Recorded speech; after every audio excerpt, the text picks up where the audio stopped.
जय हिंद दोस्तों। आज हम सिंपल प्रेजेंट टेंस से रिलेटेड कुछ क्वेश्चन लेकर आए हैं। पहला क्वेश्चन है he fill in the blanks to school every day. तो हम पहले ही चर्चा कर चुके हैं कि सिंपल प्रेजेंट टेंस का पहचान है हिंदी में ताते थी। सिंपल प्रेजेंट टेंस का पहचान है हिंदी में ताते थी, लेकिन आप कोई भी एग्जाम दीजिएगा वो हिंदी में नहीं आएगा। हिंदी में मेरा बताने का मकसद यह होता है कि आपको कॉन्सेप्ट क्लियर हो जाए, लेकिन एग्जाम जो भी आप दीजिएगा तो वो इंग्लिश में आएगा। तो इंग्लिश का हमने पहले ही बता दिया है, फॉर्मूला होता है कि जिस सेंटेंस में every, everyday, daily, usually, habitually, generally, always, never, often, mostly, whenever या यूनिवर्सल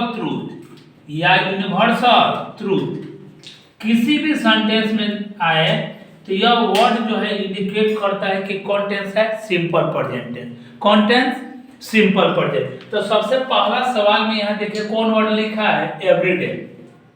तो हमको मालूम चलेगा कि जहाँ एवरी आए या एवरीडे आए कौन टेंस हुआ सिंपल प्रेजेंट। तो सिंपल प्रेजेंट टेंस का सूत्र क्या होता है, पहले सब्जेक्ट, यहाँ सब्जेक्ट ठीक है, फिर हमको क्या चाहिए वर्ब का फर्स्ट रूप, इसलिए इज गोइंग नहीं होगा, क्या होगा गोज। क्यों? क्योंकि यहाँ पर जब सब्जेक्ट ही सी नाम रहता है तो हम उसमें लगाते हैं एस नहीं तो एस, इसलिए यहाँ पर क्या हो गया है गोज। अगला सवाल है the earth fill in the blanks around the sun. पृथ्वी सूर्य के चारों ओर परिक्रमा करती है। पृथ्वी सूर्य के चारों ओर परिक्रमा करती है। यह बात क्या है, यूनिवर्सल ट्रूथ है। यूनिवर्सल ट्रूथ का मतलब हो गया वैसा बात जो पूरी दुनिया में सच हो। वैसा बात जो पूरी दुनिया में सच हो उसको बोलते हैं हम यूनिवर्सल ट्रूथ। यूनिवर्सल ट्रूथ मतलब होता है एकदम फिक्स है, एस नहीं तो एस। इसलिए पृथ्वी सूर्य के चारों ओर परिक्रमा करती है, ये यूनिवर्सल ट्रूथ है, इसलिए इसमें भी होगा सिंपल प्रेजेंट टेंस, यानी इज मूविंग नहीं होगा, क्या होगा मूव्स। थर्ड क्वेश्चन पर है the sun fill in the blanks in the east. सूरज पूरब में उगता है। सूरज पूरब में उगता है, ये भी क्या है बाबू यूनिवर्सल ट्रूथ है। यूनिवर्सल ट्रूथ यानी बात में सच्चाई। अगर कोई भी सेंटेंस में बात में सच्चाई आ गया आप रट लीजिएगा, उसमें लगेगा एस नहीं तो ईएस, इसलिए इज राइजिंग नहीं होगा, राइज भी नहीं होगा, क्या हो जाएगा राइजेज। क्या होगा राइजेज। अगला सवाल दिया ही always fill in the blanks the truth. यहाँ कौन वर्ड है ऑलवेज। तो आपको मालूम चलेगा every, everyday, daily, usually, habitually, generally, always. यहाँ ऑलवेज आ गया तो मालूम चल गया कौन टेंस है सिंपल प्रेजेंट टेंस। तो जहां भी सिंपल प्रेजेंट टेंस आ जाएगा पहले आपको याद होना चाहिए क्या चाहिए सब्जेक्ट, ठीक है। सब्जेक्ट के बाद हमको वर्ब चाहिए, तो वर्ब क्या है स्पीक। लेकिन यहाँ पर अगर स्टार्टिंग में ही सी नाम दिया हो तो उसमें क्या लगाते हैं एस नहीं तो ईएस, इसलिए यहाँ स्पीक नहीं होगा, क्या होगा speaks.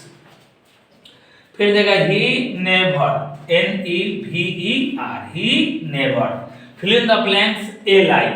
He never fill in the blanks a lie. तो यहाँ पर सबसे पहले आप ध्यान से समझिए, यहाँ कौन वर्ड दिया है नेवर। तो जहाँ नेवर आ गया कौन टेंस हो गया सिंपल प्रेजेंट। तो सिंपल प्रेजेंट है तो इसमें भी क्या लगाएंगे एस नहीं तो एस। कब? जब स्टार्टिंग में ही सी नेम रहेगा तो यह स्टार्टिंग में ही सी नेम है तो इसमें हम क्या लगाएंगे एस, यानी टेल नहीं होगा, क्या होगा tells. He never tells a lie. तो हमने क्या देखा सिंपल प्रेजेंट टेंस में कहीं भी आपको every, everyday, daily, usually, habitually, generally, always आ जाए तो हमको मालूम चलता है कौन टेंस सिंपल प्रेजेंट टेंस। अगर मान लीजिए कि कोई सेंटेंस में पहचान ना हो तो उस सेंटेंस को बोलेंगे यूनिवर्सल ट्रूथ। यूनिवर्सल ट्रूथ का मतलब ऐसा बात जो पूरे दुनिया में सच हो, उसमें भी हम लगाते हैं एस नहीं तो ईएस।